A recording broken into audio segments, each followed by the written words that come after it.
हाथों को जोड़कर मेरी विनती भी समझना और महामंत्री का सलाह भी मानना। हे लंकाधिपति, यदि आप इस संसार में अपना कल्याण चाहते हैं, अपनी ये मर्यादा बनाए रखना चाहते हैं, अपने इस वंश को विकसित करना चाहते हैं, तो प्रभु उनसे कभी भी बैर न करें। मैं तो यही आपको मंत्रणा दूंगा। सो पर नारी लीला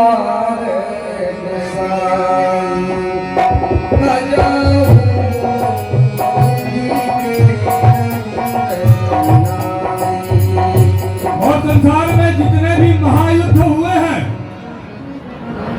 उसमें कारण नारी ही बनी।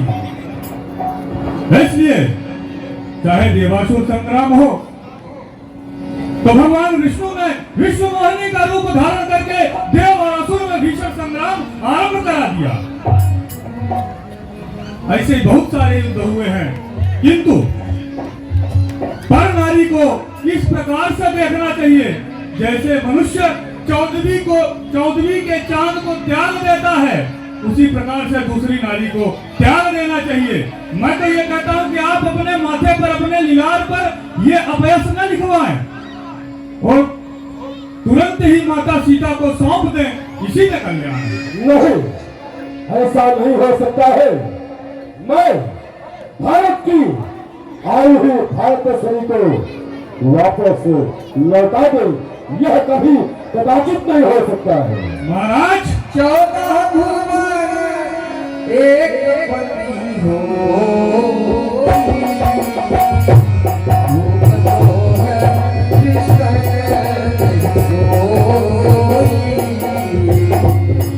जो 14 भुवन का एक ईश्वर है। और एक बात बताऊं, यदि 14 दोनों प्रकार से समझ लें महाराज, 14 भुवन का ईश्वर एक, या उस एक ईश्वर से 14 भुवन शत्रुता कर ले तो भी उससे विजय प्राप्त नहीं कर पाएगा। इसलिए मैं आपको तो यही कहूंगा कि जिस पर विजय पाना असंभव है वह कार्य किया ही क्यों जाए। काम क्रोध मद लोभ सभी नाथ नरक के पंथ। और जानते हैं नरक का मार्ग क्या है? नरक का रास्ता क्या है? काम, क्रोध, लोभ, मद, मत्सर इत्यादि जितने प्रकार के विकार हैं, जब मनुष्य के शरीर में समाहित हो जाते हैं तो उसके अंत का समय आ जाता है। सब परिवार रघुवीर ही भजो भजई। इसलिए मैं तो यही कहूंगा कि ये अहंकार रूपी गर्व को त्याग दें, इस मत्सर को त्याग दें, इस माया को त्याग कर आनंद कंद परमानंद के चरणों में समर्पित हो जाएं। उनके चरणों में समर्पित होने से ही हमारा, आपका और इस राक्षस संस्कृति का, राक्षस जाति का गौरव बढ़ेगा और ये पृथ्वी पर रहेगी। तात राम नहीं नर खूब वाला, भुवनेश्वर का लहू का। और आप जिसे साधारण मनुष्य समझ रहे हैं वो मनुष्य नहीं है। आपके समक्ष एक नहीं कई उदाहरण आ चुके हैं और आप भी जानते हैं इस बात को, पर ना जाने किस घमंड में आप चूर हैं। वो साधारण मनुष्य नहीं, वो कालहू के महाकाल है, महाकाल, जो काल को भी काल के गाल में प्रविष्ट कर दे, ऐसे महाकाल है वो। मेरी बात मानो तो उनको भजो। खाता मेरा है और पढ़ाई वो तपस्या की करता है। मैं जब तक जीवित रहूंगा सीता को वापस कभी नहीं करूंगा। ग्रह में राम अज भगवंता, व्यापक अज अनादि अनंता। जो ब्रह्म है, जिसे संसार ब्रह्म के नाम से जानता हो, जो अजित है, जिसे कोई संसार में जीत नहीं सकता, जो अनादि है, जिसका अंत नहीं है, जो अजन्मा है, अविनाशी है, आप उससे बैर कर रहे हैं, यह उचित नहीं है। वो आनंद कंद परमानंद है, मेरी माने तो आप उनके शरण में जाएं, उसी में आपका कल्याण है महाराज। उनसे बैर करने में आपकी भलाई कदापि नहीं है। गोदिज धेनु ते हितकारी कृपा सिंधु मानुष बंधारी। जो ब्राह्मणों की रक्षा करते हैं, गौओं की रक्षा करते हैं, धेनु के समस्त अक्षर से पवित्र होते हैं, जो संसार में धर्म की स्थापना करने आए हैं, संसार से अधर्म को मिटाने आए हैं। कितने उदाहरण दे दूं आपके समक्ष। वो आते ही उन्होंने प्रतिज्ञा कर लिया है कि इस संसार से, इस पृथ्वी से मैं निशाचरों का को नष्ट कर दूंगा, पृथ्वी निशाचर विहीन कर दूंगा और साधु संतों की रक्षा करूंगा। ये किसका कार्य है? विश्व भरण पोषण कर जो विश्व का भरण पोषण करता है, ये उसका काम है। और विश्व का भरण पोषण कौन करता है? श्रीमन नारायण करते हैं। इसलिए माने मेरी बात तो इसी में भलाई है महाराज। जन रंजन भंजन खल प्राता वेद धर्म रक्षक सुभ्राता। जो सुर रंजन है, जो मुनि के मंजन है, जो जिनके नामों को मुनि महात्मा अपने मन में मनते रहते हैं, रटते रहते हैं। मंजन किस प्रकार से किया जाता है? उस प्रकार से नाम को अपने जीवन में रगड़ते हैं, घिसते हैं और उस नाम में वो निखरते हैं। इसलिए उनसे वैर न करते हुए उनसे मित्रता का भाव लगाएं, इसी में कल्याण है। ताहि परित की चाहिए माथा प्रणकारित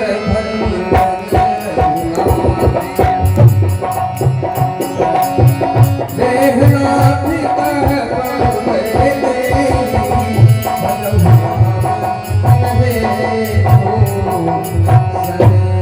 जिसे से सादा भी नेज नेज कर गायन करते हैं, जिनके नामों का भजन मुनि महात्मा इत्यादि करते रहते हैं, जिनके दर्शन के लिए देवता भी लालायित रहते हैं, ऐसे आनंद कंद परमानंद को साधारण मनुष्य समझकर आप बहुत बड़ी भूल कर रहे हैं मां।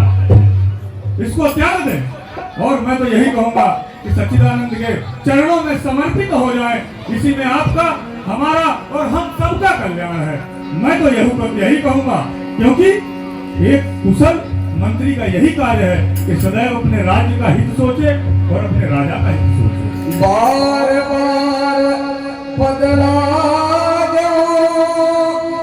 विनय करऊं दस शीस परिहर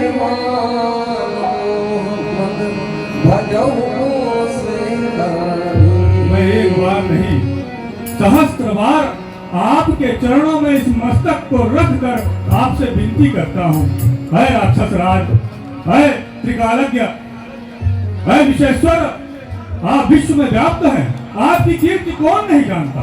शेष सारदा भी आपको भली प्रकार से पहचानते हैं। क्यों इस कीर्ति को नष्ट करना चाहते हैं? मेरी माने, मैं आपसे विनती करता हूँ कि उनसे वैर न करते हुए उनसे मित्रता का भाव बढ़ाएं। मेरी बात स्वीकार करें। बस बस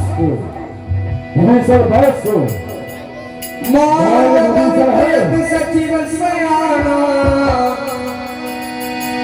दासु वचन सुनि अति सुख माना ताते लगनी भूषण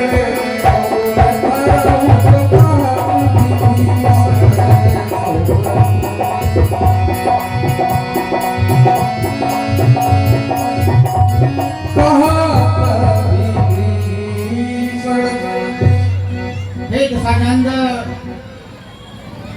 आप समझ रहे हो कि छोटे सरकार हरिशन जो भी कुछ कह रहे हैं वो सत्य है, फिर भी आप असत्य से कहना चाहते हो। तो महाराज लंकेश, उचित राय तो यही है, विभीषण सरकार जो कह रहे हैं वो नीति के विरुद्ध नहीं है, उनका कहना मानिए। सचिव गुरु तीन जो प्रिय बोलहि भयास राज धर्म तंतीन का होई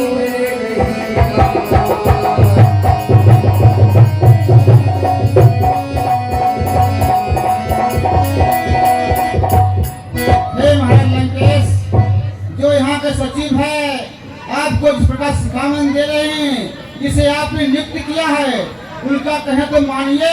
और ये तो छोटी सरकार आपके अनुज है, इनका कहना क्यों नहीं मान रहे हैं जिससे कि लंका का भलाई हो। मेरे लंका के वीरों, उसके यहाँ से भगवान करे अपने सामने से हजार यहाँ से खंड सहोदर को इस समय और होता कोई को अभी काट देता सर को दुश्मन के आगे सर झुकाए। यह रावण का दस्तूर नहीं, मर जाना है मंजूर मगर सूता देना मंजूर नहीं। तो घर वाला होकर ही घर को अपमानित करा रहा है तो हाँ बड़ी छत्र सिंहासन से मिट्टी में मिला रहा है तो भाग्य हमारे हरदार चरण प्रहारा अंत कहे पटवारे हिमारा। न्याय हो न्याय कोई बोल को सकता नहीं। निकल जाओ हमारे परिवार से तुम्हारे जैसे भाई इस लंका में रहेंगे तो हार अवश्य है। तुम भी तो सरिस भले ही मुहि मारा राम गजे हितनाथ तुम्हारा। आपने मुझे चरणों से प्रहार किया, इसमें मेरा कोई मान नहीं घटा महाराज, क्योंकि आप ज्येष्ठ भाई हो और ज्येष्ठ भाई पिता के समान होता है। पुत्र यदि कोई गलत वार्तालाप कर दे तो पिता उसे दंड दे सकता है, ये अधिकार है। किंतु मैं जो कह रहा हूँ आप ये न समझे महाराज कि आपने मुझे चरणों का प्रहार कर दिया तो मैं सत्य बोलना छोड़ दूंगा, क्योंकि गुरु सचिव और वैद्य यदि भय के कारण ये झूठ बोलते हैं तो उस राज्य का विनाश हो जाता है। हम सचिव हैं, इसलिए भले ही आप मुझे चरणों से प्रहार करें या मुझे मृत्यु के घाट उतार दें, किंतु मैं अधर्म नहीं करूंगा, अनीति आपको नहीं सिखाऊंगा, क्योंकि आप मेरे भाई भी हैं, सखा भी हैं, संसार में प्रकांड ज्ञाता भी हैं, संसार की धरोहर भी है आप। इसलिए आप तो हर प्रकार से हमसे बड़े हैं, किंतु आपका कल्याण राम भजने से ही है और इस संसार में कोई आपका कल्याण नहीं कर सकता। मैं तो यही कहूंगा। क्या हमारे दरबार से निकल जाते तुम्हारे जैसे भाई की मुझे कोई आवश्यकता नहीं है। तुम मुझे न्याय मत दिखा, अन्याय हो या न्याय कोई बोल भी सकता नहीं। आप क्या मेरे कोई खोज कोई सकता नहीं कि गरीब राजा के चले वो अंदर महान ज्ञान है और देश से लिखे मंत्रियों का बस यही सम्मान है। निकल जा हमारे दरबार से। कोई बात नहीं महाराज, आज तक लंका में हमारा दाना पानी था तो हमने वफा के साथ लंका के साथ हित किया। आज से दाना पानी उठ गया है। आप राजा हैं, आप जब चाहे निकाल सकते हैं, जब चाहे अपने पास रख सकते हैं, आपको पूर्ण अधिकार है। किंतु जा रहा हूं, जाने में कोई संशय नहीं, दुख हो रहा है। आप ज्येष्ठ भाई हो और सबसे बड़ी बात, इस संसार में दूसरा रावण नहीं हो सकता। मुझसा पंडित रावण कहता है कि मुझसा पंडित, मुझसा योद्धा त्रिभुवन में और न दूजा है। मैंने मस्तक को काट काट शिव शंकर को पूजा है। और कोई भक्त ऐसा हो सकता है जो अपने मस्तक की आहुति दे दे? ये तो लंकेश ही कर सकता है। इसलिए चाहता हूं जो इतना बड़ा तपस्वी है, ज्ञानी है, वो इस पृथ्वी से न जाए। किंतु आपका जैसा विचार वैसे भी कहा गया है, विनाश काले विपरीत बुद्धि। जब मनुष्य के मिटने का समय आता है तो उसकी बुद्धि उल्टी हो जाती है। ठीक है महाराज, जाओ निकल जाओ हमारे दरबार से।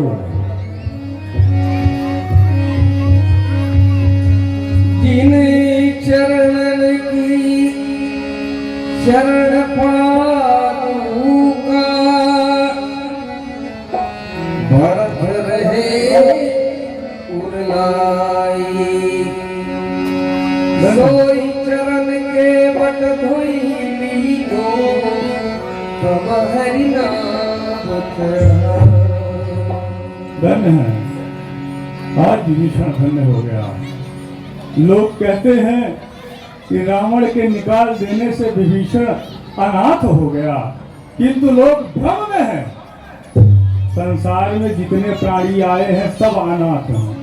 मित्र, यार, दोस्त, माता, पिता, गुरु, बंधु, ये सब माया का फंदा है।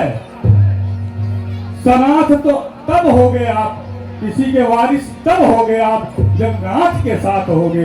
व्यक्ति जब नाथ का संगत करता है तो सनाथ होता है, वरना इस संसार में सब अनाथ है। वास्तव में अभी तक मैं अनाथ था, आज मैं सनाथ हो जाऊंगा, क्योंकि नाथ के साथ हो जाऊंगा। और भाग्यशाली कितना बड़ा हूं कि जिन चरणन की पादुका भरत रहे मन लाए, जिनके चरण की पादुका को भरत जी अपने हृदय में स्थान दे दिए, जिन चरणों को केवट अपने हाथों से प्रक्षालन करने के पश्चात आनंद कंद को अपनी नौका में बिठाया, आज उन्हीं चरणों को मैं अपने इन नेत्रों से जाके विलोकन करूंगा। इससे बड़ा भाग्य और किसका हो सकता है?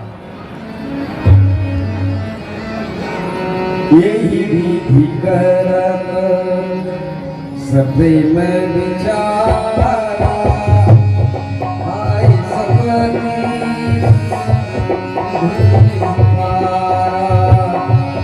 कभी न विभीषण आवत देखा, जाना मोरे भूत विषेखा।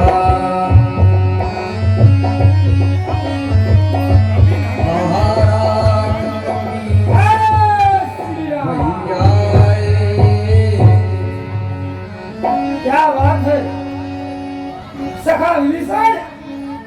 श्री राम, जय राम, श्री सीताराम, श्री सीताराम।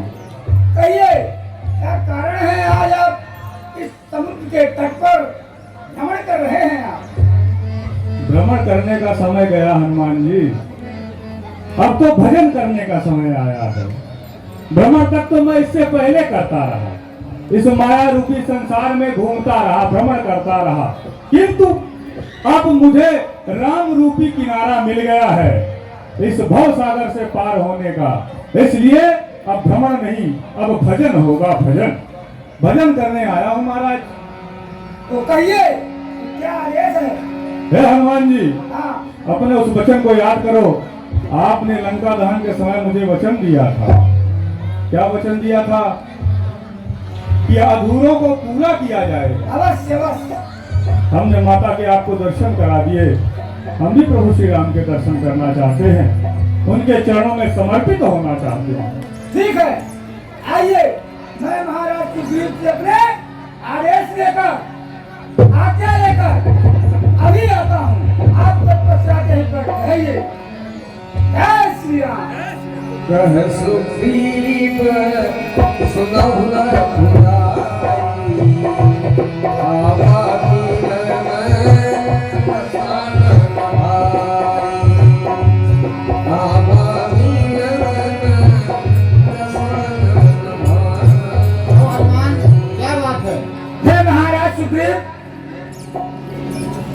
लंकापति रावण का भाई विभीषण इस समय प्रभु के शरण में आना चाहता है। कहिए क्या आदेश है?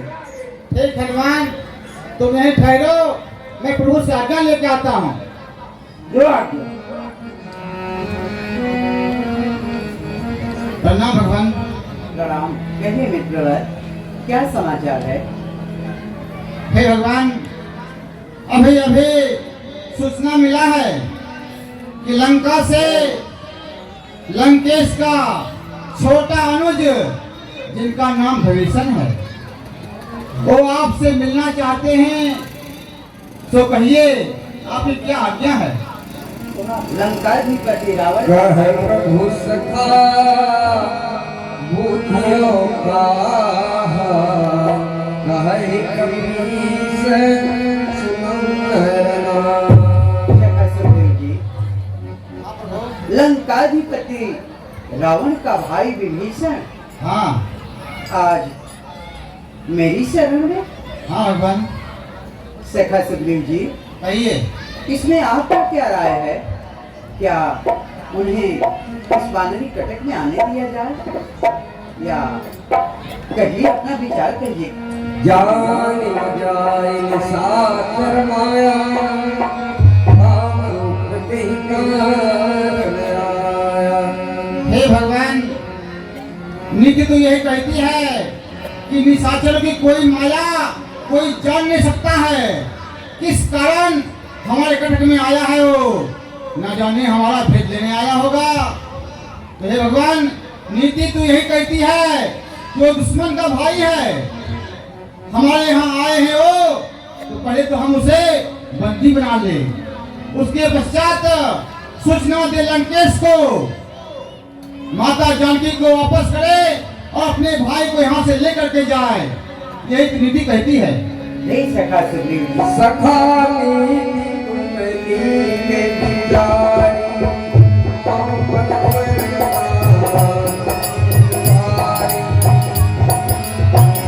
भूल नहीं मन सकते हो, आगे बन के मरना बड़ा किसी का कर नहीं सकते, बुरा कभी मन करना, भूल नहीं बन सकते हो, आगे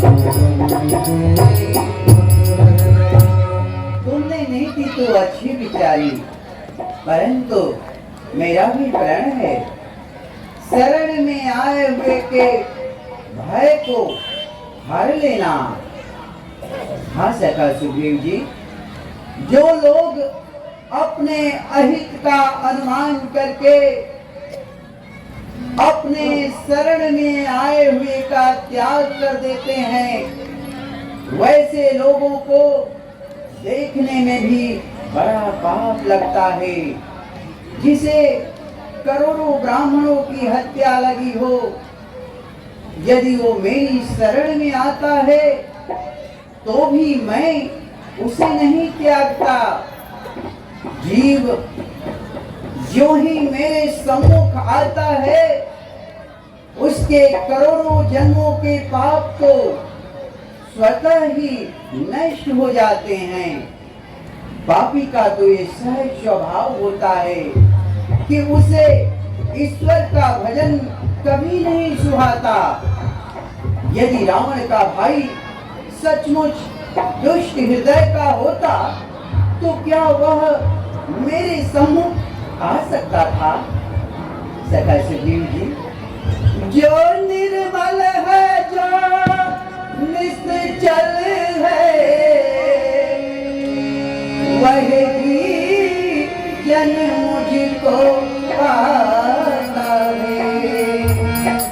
चालाक प्रपंची धूर्त छली, नहीं मेरे सम्मुख आता है।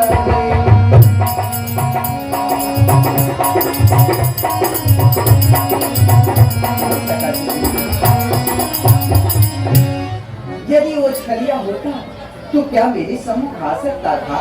हे सखा सुग्रीव जी, यदि शरण आ रहा है मेरी,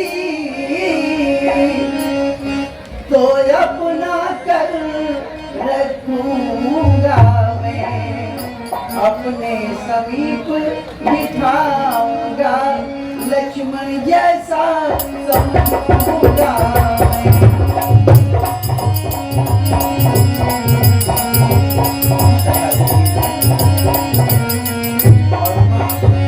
यदि वो हमारा भेद लेने के लिए भी आ रहा होगा तो भी हमें उससे कुछ भय या हानि नहीं है, क्योंकि इस जगत में जितने भी राक्षस हैं, लक्ष्मण उन्हें पल भर में समाप्त कर सकते हैं। क्यों लक्ष्मण?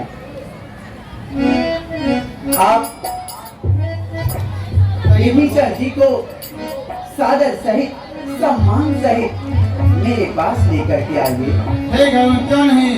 तो सन्नाथ भगवान की। हनुमान जी जाइए, विभीषण को स्वागत सहित प्रभु के शरण में लाया जाए।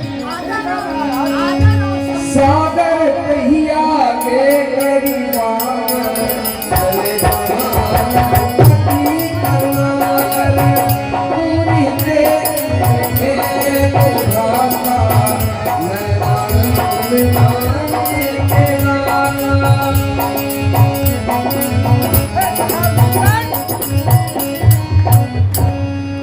आइए हमारे महाराज सुग्रीव और हमारे प्रभु श्री राम की आज्ञा है। चलिए आपको दरबार में बुलाए हैं। अवश्य हनुमान जी। सीताराम राम राम सीताराम राम राम सीताराम राम राम।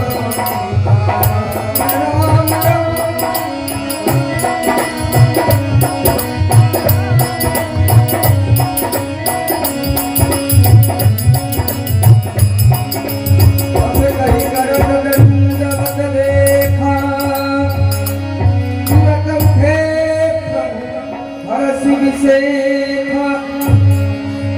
प्रणाम प्रभु। आइए विराजिए राजा, आइए विराजिए। छोड़ दे सारी दुनिया किसी के लिए, ये मुनासिब नहीं है किसी के लिए। छोड़ दे सारी दुनिया किसी के लिए, ये मुनासिब नहीं है किसी के लिए।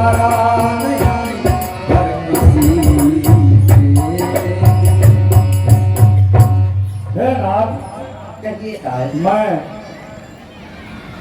महाराज लंकेश का अनुज हूँ, जो आपका परम शत्रु है। मैं उसका छोटा भाई हूँ और आज आपके शरण में आया हूँ नाथ। सहज भाव